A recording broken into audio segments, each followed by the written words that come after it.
have a little bit of a tough topic to talk about tonight, but I want to follow up to the video in the live stream that I had out yesterday. I had a number of people reaching out in that video, in the live stream, in the chat box, as well as in the comment section. A couple of people reaching out and wanting further clarification on this. Now, if you did not catch the live stream last night, or if you did not watch the replay on that, that's fine. You don't have to. If you want, you can. There's a lot of really good information in there.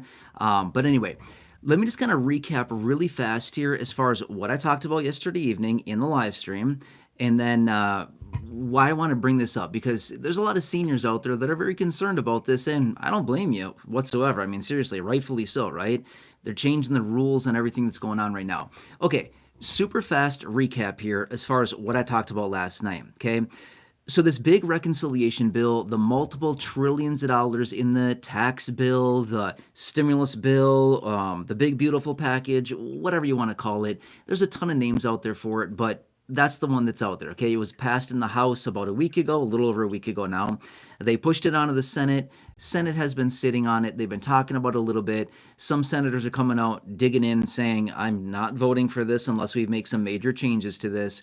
But anyway, all that aside, there's a lot of different details in it, but let's just talk about super fast here what I mentioned last night, okay? In the live stream, I talked about how they're implementing a couple different changes within a couple different programs out there, which a lot of seniors are enrolled in. Number one, SNAP benefits, food stamps, EBT, Supplemental Nutrition Assistance Program, whatever you want to call it, it's all referring to the same program, right? There's about 42.2 million people enrolled in that program, a lot of which are seniors, okay? That's the one right there. They're changing the rules, okay? As I mentioned last night, currently, right now, the age range in which somebody would need to fulfill the work requirement is 18 to 54, okay? In this House bill, the House version of the reconciliation bill that went over to the Senate, they're raising the age range from 18 to 54 to 18 to 64. They're raising it by 10 full years. Well, okay, that's just SNAP benefits. Now, let's come back to that in just a second. Now, also same situation with Medicaid. Medicaid, there's about 72 million people enrolled in Medicaid, a lot of seniors, okay? Same situation here. They're wanting to implement work requirements within Medicaid as well, okay? Now, I mentioned this last night. I'm going to mention it again really quickly. According to the preliminary data that's out there, when it comes down to SNAP benefits, they're projecting anywhere between about 10 and 14 million people that'd be losing benefits as a result of the work requirements.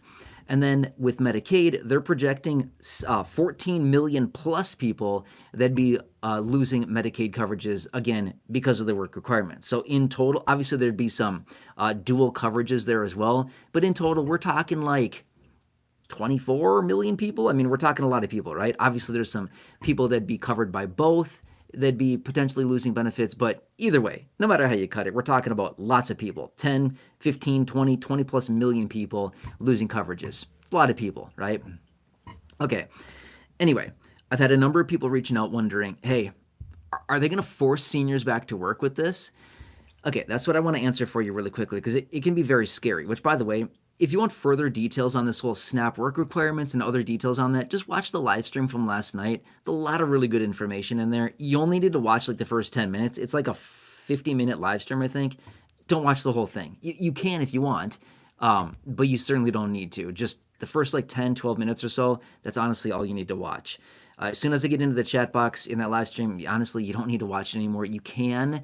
There's some good details. And then the battery on my camera just ran out, so it just like abruptly ended at some point. So I didn't know it for about 10 minutes afterward. I was just talking along, and Corey's like, you realize your camera's not working, right? I didn't know that. Anyway, sorry. That's all in there from last night.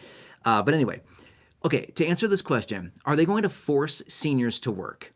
Answer is no. They're not going to force seniors to work. But one thing they're going to do with this, if these rules actually come in and if they do bring these in other words, the Senate says, yeah, let's do this. Let's raise the age range on the work requirements for able-bodied adults without dependents. Again, across the board for SNAP benefits, food stamps, EBT, as well as Medicaid. Yeah, let's do it. Let's raise the age range for the work requirements. Here's the thing.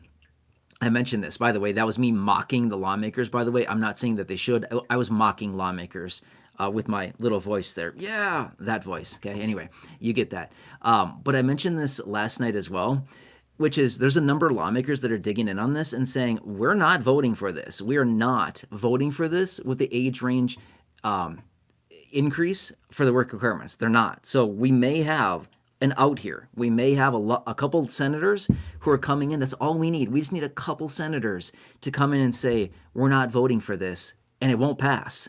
They have 53 senators to vote for this thing, and they need 51 votes. They only need a few to say, we're not passing this, we're not voting for it unless we reduce this, as in the work requirements, okay? Anyway, long story short here, are they going to force seniors to work? The answer is no, not going to force seniors to work. Just like other people who would be falling into this group, whether it's seniors or able-bodied adults, they're not necessarily going to force people to work, but rather they're kind of going to give the ultimatum. If they actually do pass this in its current state and they do not remove this, the ultimatum would be either you work 20 hours per week, you go through skill training, job training, schooling, education, things like that. That's option one. Or option two is basically be dropped from the program, right? And I talked a lot about that last night in the video as well, where I was mentioning I would anticipate, it seems to me, just based on what I'm reading about this and what I'm seeing with it, it seems like that's kind of their plan, is not necessarily to basically kick a bunch of people off, but more like get a bunch of people to say, I'm not doing that. And then they call it kind of essentially voluntarily, not happy about it, but kind of like voluntarily get removed because they're not going to fulfill the work requirements, right? So we still have some hope here. It looks like, based on what I'm seeing and what the senators are talking about, we may have all of these work requirements just completely dropped out of Medicaid, out of the SNAP program. Okay, not necessarily dropped fully, but rather kept at the current levels that they're at now, which is 18 to 54 on SNAP, okay? So let's just see how the Senate comes out with this whole thing. They're not going to come out and round up a bunch of seniors and be like, you're getting to work. No, they're not going to do that, okay? That's nuts. That's absolutely nuts right there. They're not going to do that. But rather, what they could do is basically to say, these are the new rules. These are the work requirements. If you don't want to fulfill it, that's cool, but we won't be able to cover you, right? Okay. Now, one more thing as well. I get this question all the time too, down below in the comment section, in the chat box on live streams, which is, hey, I have a disability. Disability is XYZ, does not matter. Disability does not matter what it is. But a number of people reaching out saying, I have this disability, I can't work. Do I need to do this? Answer is no, nada. Okay. Disability does not require somebody to work at all. Okay. Just saying. Disability completely basically makes somebody exempt from the work requirements, whether it's SNAP, Medicaid, doesn't matter, does not matter. Any type of disability whatsoever, basically that person is exempt, which is, for once, I'm just being real with you. I'm right there with you. If you're somebody with a disability, I'm right there with you. I'm the same situation, right? Me too. Blindness, right? My situation. But my point is, like, for once, disability serves us, right? I think we can all probably agree, those of us that have disabilities, it's like, man, when am I going to catch a break? When am I going to get a bone? Like, someone's going to throw me a bone when I have a disability, right? It's rough.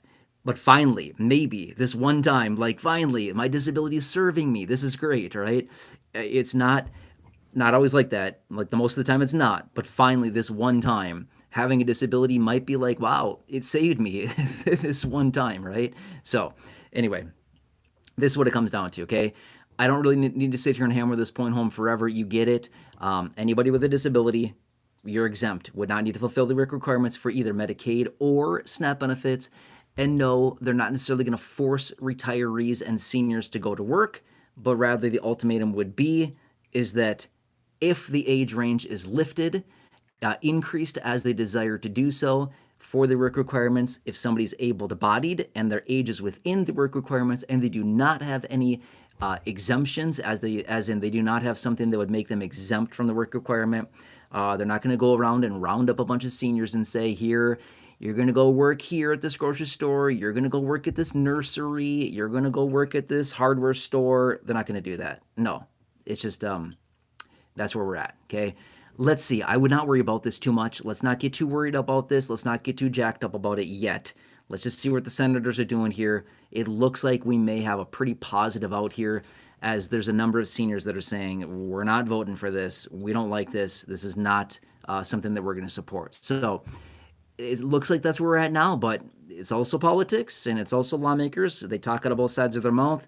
1 minute they say one thing, and then 30 seconds later they're saying something totally opposite. So let's just see what happens. Okay, we've got about tomorrow's June, actually. Tomorrow's the first day of June. Yeah. Today's last day of May 31st, right here, right now. So we have about 4.5, 5 weeks or so until they want to have this on the president's desk signed into law. So June's going to be a very interesting month here. Let's see how it all happens. I'll keep you posted along the way. Anyway, for those of you that are asking, wondering about this, worrying, don't lose sleep over this. Please do not be too concerned about it. I'll keep you posted as we get more details on it. It's still very much a developing situation, a developing story. Things are still happening very rapidly. Hope that helps you. Anyway, I'm not going to get into the comment section tonight. Reason being is I just want to make it short and sweet, straight to the point here. We can come back in a separate video and get into the comment section. If you have comments, feel free to leave it down below in the comment section after this video goes up in just a couple minutes here. Other than that, thanks for joining. Really appreciate you. Hope you're having a nice evening. Thanks for being here as always. And again, if you need any help with your Medicare, as always, it's not down there yet, but I will put a phone number for Chapter, the partners here on the channel. Again, totally free. Thousands of you, actually, it's incredible. Thousands, like multiple thousands of you here in this community have called them. I've seen how many of you are saving money. It's absolutely incredible, the numbers. Wow.